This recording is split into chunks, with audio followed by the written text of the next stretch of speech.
বারুইপুরে উত্তেজনার জেরে কড়া পদক্ষেপ প্রশাসনের।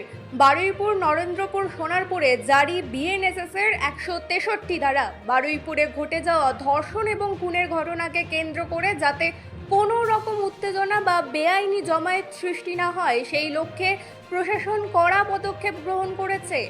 বারুইপুর নরেন্দ্রপুর এবং সোনারপুর থানা এলাকায় বিএনএসএস এর 163 ধারা জারি করা হয়েছে। পুলিশ সূত্রের খবর, বারুইপুরের ঘটনায় এখনো পর্যন্ত দুজনকে গ্রেফতার করা হয়েছে। এছাড়াও 3 জনকে আটক করে জিজ্ঞাসাবাদ করা হচ্ছে।